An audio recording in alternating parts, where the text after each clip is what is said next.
This is shattering and angry. In the Sony shilling demise, young is Java. In the suffocating grip of forgotten streets, where dreams are bartered for scraps of survival, one unyielding truth echoes through the ages. A single mind ignited can outshine the stars of empires. This is not the philosophy of kings or conquerors. It's the quiet creed of the overlooked. Tonight, in the flame of silent victories, we uncover the hidden classroom that didn't just teach letters, it forged legends from the ashes of despair. Meet Maria Santos, the teacher who dared to dream in the dark. Her story. It's the inspirational teacher tale that will shatter your heart and mend it anew. Picture this: Manila, 2015. The Tondo slums, a labyrinth of rusted tin roofs and dreams drowned in monsoon floods. Here, 200,000 souls cram into a square mile, where education isn't a right. It's a luxury stolen by hunger and fear. Gangs rule the corners, and tomorrow, it's a gamble no child wants to lose. But in this cauldron of chaos stood Maria Santos, a 48-year-old widow with calloused hands from years scrubbing floors in high-rise hotels. Once a promising student herself, Maria's fire was snuffed out young. Her own schooling cut short when her fisherman father vanished at sea, leaving her family to the mercy of the streets. Education was my escape, she'd later whisper in her tattered journal, discovered years after her passing. But for these children, it's their only weapon against the void. It started with one girl, little Anna, 9 years old, scavenging plastic bottles at dawn.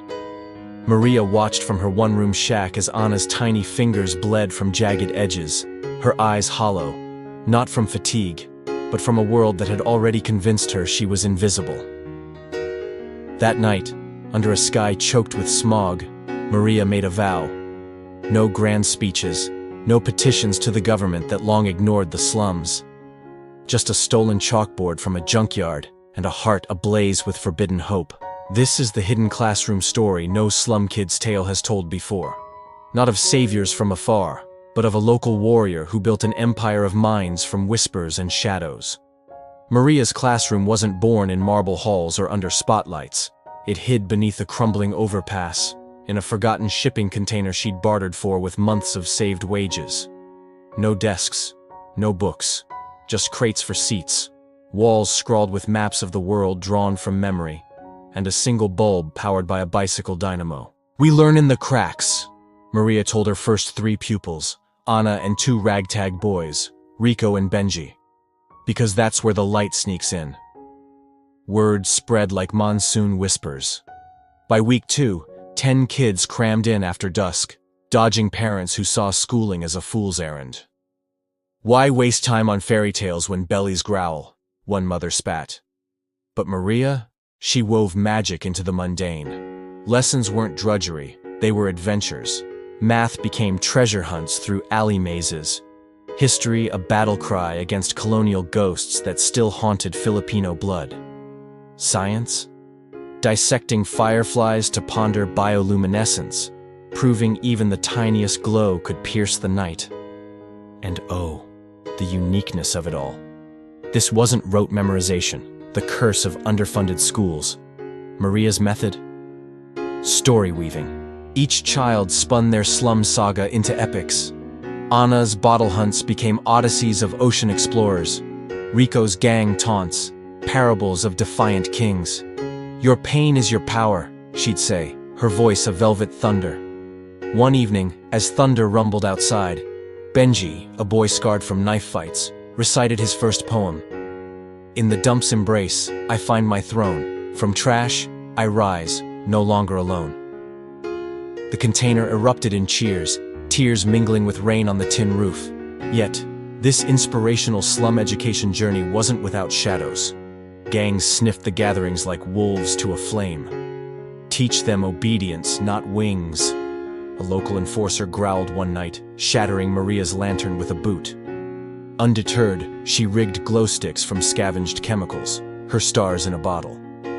Viewers, if you've ever felt the world stacking odds against you, lean in. Maria's hidden classroom wasn't just lessons. It was a revolution, disguised as playtime. But dreams in the slums don't bloom unchecked. As Maria's flame children, now 50 strong, devoured knowledge like starving wolves, the backlash ignited. Parents, terrified of reprisals, pulled kids away. "You'll get us killed!" one father roared, dragging his daughter into the night. Disease struck next. Dengue fever felled Anna, her fevered whispers begging, "Teacher, don't let the dark win." Maria nursed her through blistering nights, trading her last rice for medicine, her body wasting to bone. The true storm hit on a blood moon evening in 2018. The Alpha Boys gang, ruthless overlords of Tondo's underbelly, raided the container. No more poison in their heads. Their leader snarled, torch in hand. Maria stood alone, frail frame blocking the door, her voice a defiant aria. "You burn this place?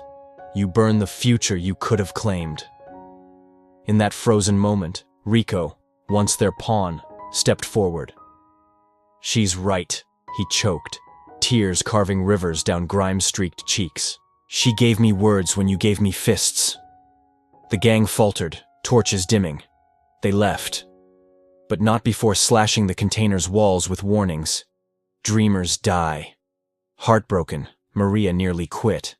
In her journal, scrawled by candlelight, "Who am I to fight gods of greed with crayons and hope? My own daughter died unlettered. Shall these be next?" But dawn broke with Anna's recovery, her first full sentence post-fever. "Teacher, teach me to fly." That plea, it reignited the blaze. Maria rebuilt, stronger, with community watch shifts and smuggled solar panels. And in this climax of courage, her hidden classroom birthed its first miracle. Rico aced the national exams, the slum's prodigal son scoring in the top 1%. News rippled like wildfire. Suddenly, the very mothers who'd scorned her now begged for spots. From 1 container to 3, Maria's flame leaped, proving that in the inspirational teacher stories of the world, the greatest battles are won not with swords, but with stories that scar the soul. Fast forward to today, 2025. Maria's hidden classroom? It's a network of 12 centers, educating 500 flame children across Tondo and beyond. Anna? Now 18, she's Manila's youngest environmental advocate, campaigning against slum pollution with speeches that echo Maria's weaves.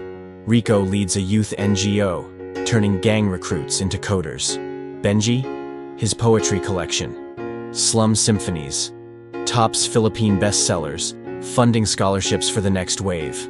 Maria passed in 2023, her heart giving out mid-lesson, chalk dust on her fingers, a smile on her lips.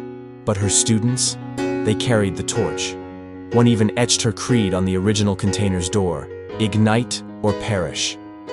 This is not just a heartwarming true story of slum kids' success. It's proof that one teacher's quiet fix can heal a world's fractured dreams.